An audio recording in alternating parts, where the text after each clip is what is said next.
வணக்கம். ஒரு வீடியோட ஆரம்பிக்கலாமே. வயநாட்டில் இந்தியன் ஆர்மி வந்து பெரிய சேவை பண்ணியிருக்கிறாங்க. எவ்வளோ பெரிய ரிஸ்க்குன்றது அங்கே வேலை பண்ணவங்களுக்கு தான் தெரியும். சில பேர்த்துக்கிட்ட சில மெசேஜஸ்லாம் பார்த்துருக்குறேன். அண்ட் சில பேர் அங்கே டைரெக்டாக ஒர்க் பண்ணவங்கள்ட்டே பேசியிருக்கிறேன். அண்ட் அங்கே எவ்வளோ பெரிய சேலஞ்சிங் இருந்துச்சுன்றது ஒன்று இருக்குது.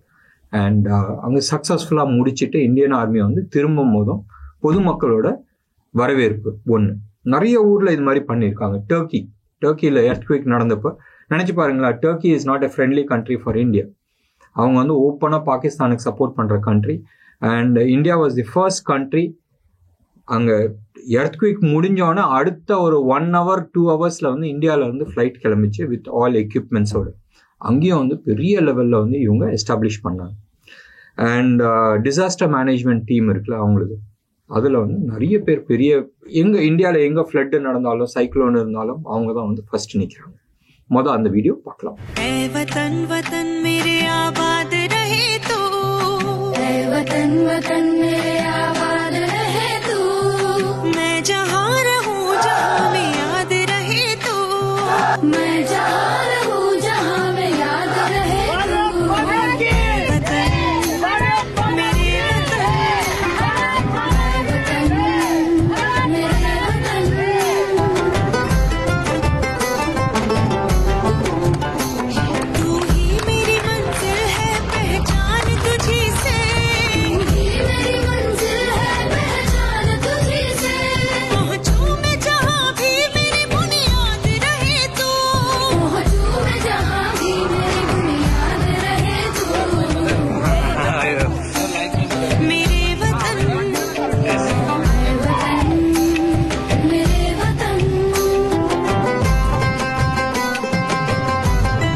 என்ன நேர்களே, ரொம்ப டச்சிங்காக இருந்துச்சுல.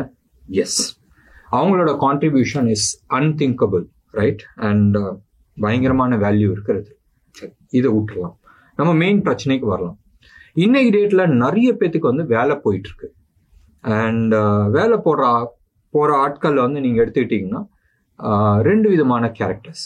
ஒன்று ஹை எண்ட் ஜாப்ஸ், ரைட்? மாதம் வந்து 1, 1.5, 2, 3 லட்ச ரூபா மாதம் சம்பாதிக்கிறவங்க, அவங்க மாதிரி ஆட்களோட வேலை போகுது. அது ஏன் போகுதுன்றது நம்ம வீடியோ பார்க்கும்போது நீங்கள் பார்த்துங்க. 1. 2வது, மிட் ரேஞ்சில் இருக்கிறாங்க தெரியுமா? ஒரு 60லேருந்து 1 லட்ச ரூபா சம்பாதிக்கிறவங்க, 60,000லேருந்து 1 லட்ச ரூபா சம்பாதிக்கிறவங்க, அவங்க வேலையும் போகுது.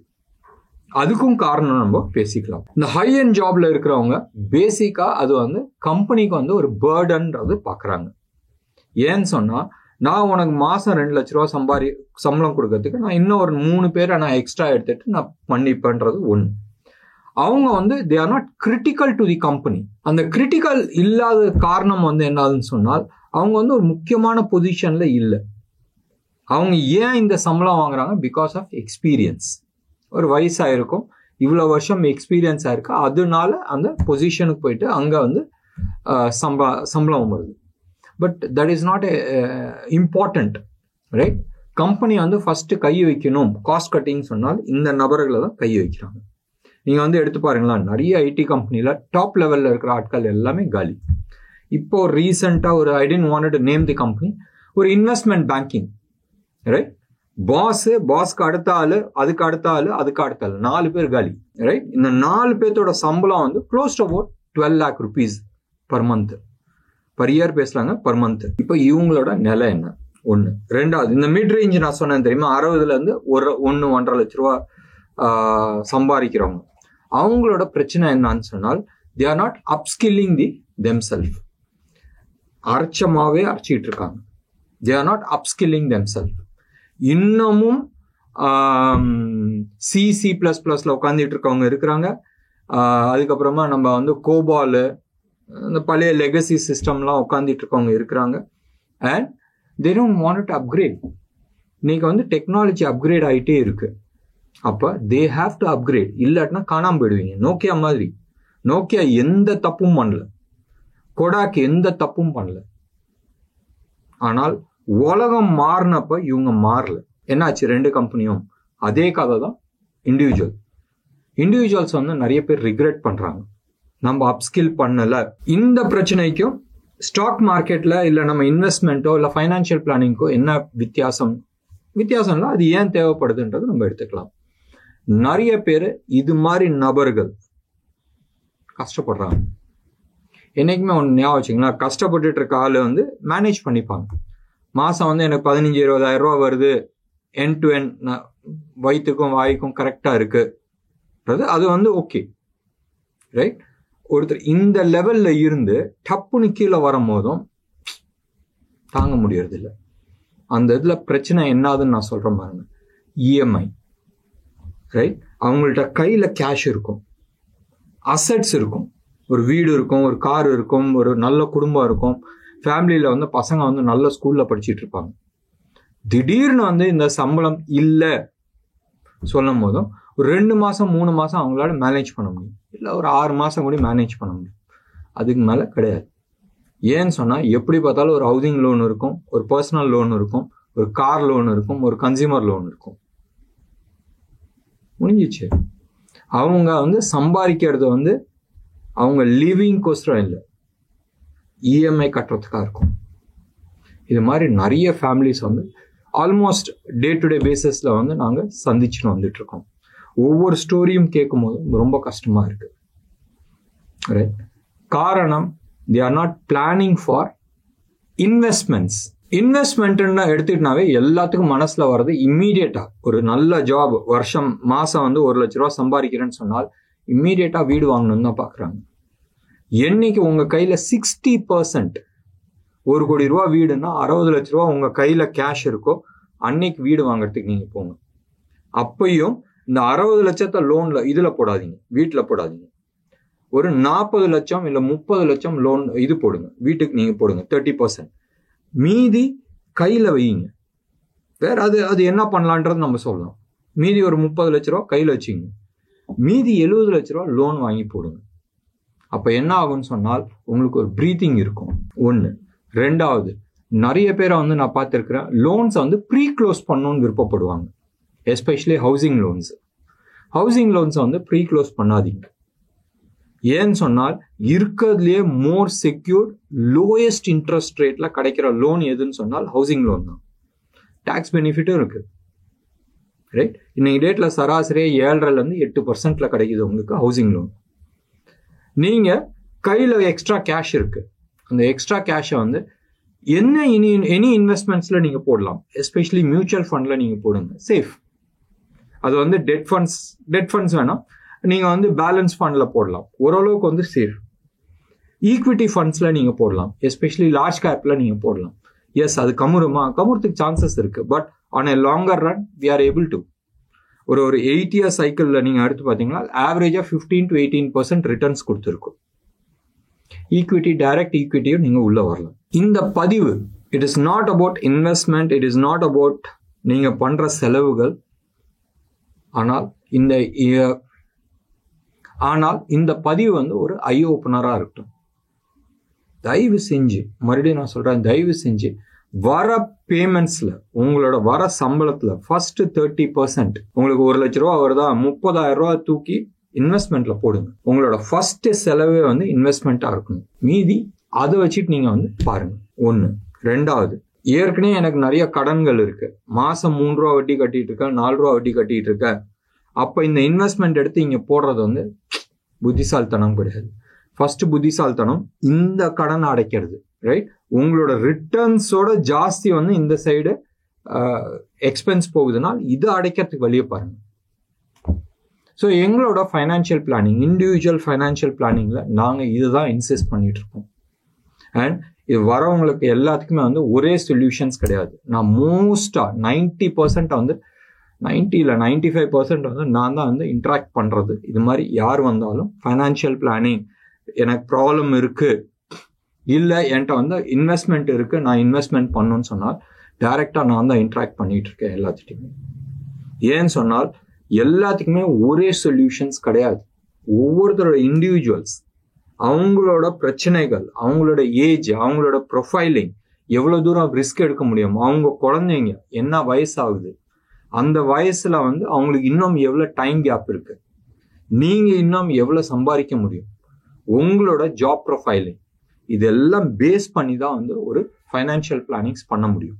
இந்த லெவல்ல வந்து நாங்கள் பண்ணிட்டு இருக்கோம். இது ஏன்ட்ட தான் பண்ணுன்றது கிடையாது. நீங்க யார்கிட்ட போனாலும் தயவு செஞ்சு இதுக்கு பண்ணுங்க.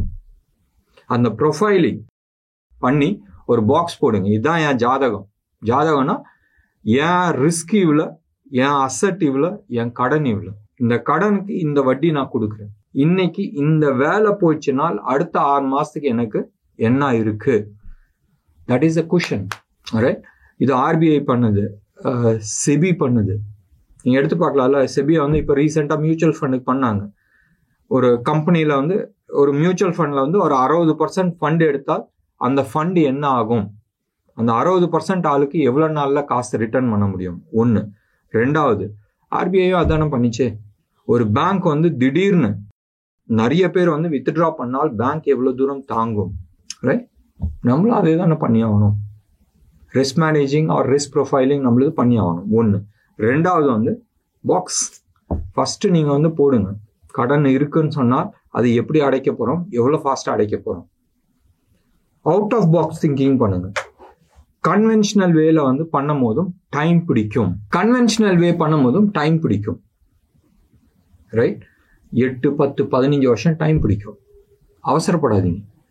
ஆனால் ஒரு ஒரு ப்ரொஃபஷனல்ஸ் நீங்க வந்து கைப்பிடிக்கிறீங்க, அவங்களோட கவுன்சிலிங் வாங்குறீங்க, அவங்களோட கைடன்ஸ் வாங்குறீங்கன்னு சொன்னால் இந்த டைமை 10-15 வருஷம் டைமை மேபி ஒரு 2-3 இயர்ஸா வந்து குறைக்க முடியும், இல்லை 5 இயர்ஸா குறைக்க முடியும். ஒன்று. அண்ட் இமோஷன்ஸ் கிடையாது அந்த இடத்துல. ப்ராக்டிக்கலா என்ன பண்ண முடியுமோ பண்ணிட்டு போக முடியும். இதுதான் வந்து பேஸா இருக்கணும் உங்களோட ஃபைனான்சியல் பிளானிங்க்கு. ரைட்?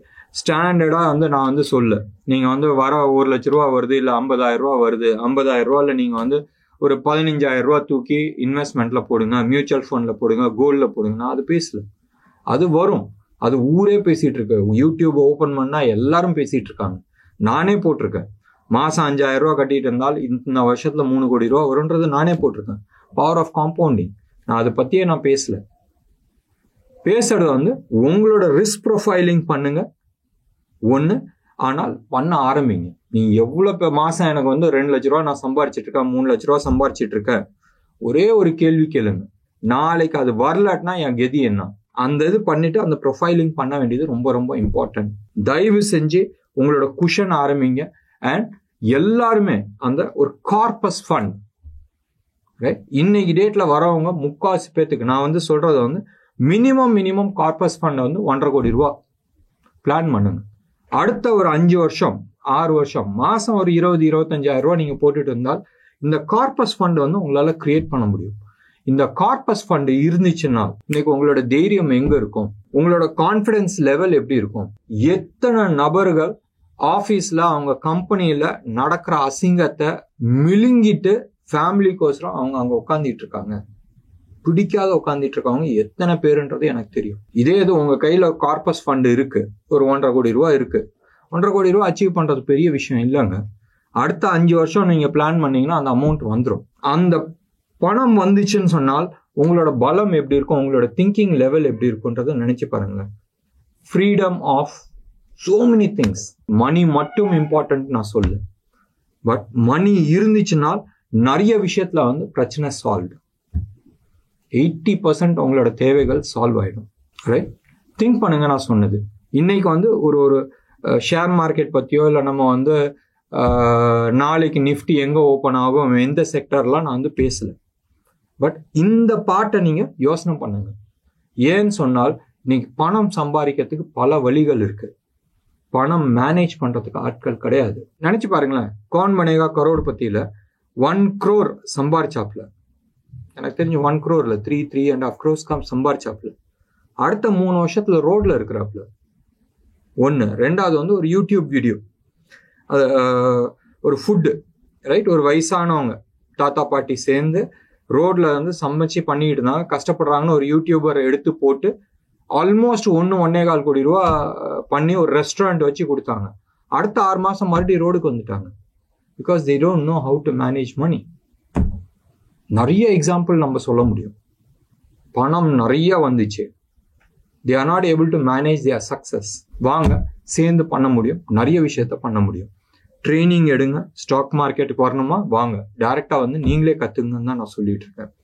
இல்ல மணி மேனேஜ்மெண்ட்டுக்குன்னு உங்களுக்கு வேணுமா, we'll be able to guide you out. இல்ல என்கிட்ட தான் வரணும்னு இல்லை, எங்க வேணாலும் போங்க, பட் பிளான் இட் அவுட். என்ன நேயர்களே, இன்னைக்கு ப்ரோக்ராம் உங்களுக்கு பிடிச்சிருக்கும்னு நினைக்கிறேன். It's a must do for every family, right? பிடிச்சிருந்துச்சுன்னா லைக் பண்ணுங்க. உங்களுக்கு இது மாதிரி சர்வீஸ் தேவை இருந்துச்சுன்னா கால் பண்ணுங்க 9444468888. நன்றி, வணக்கம்.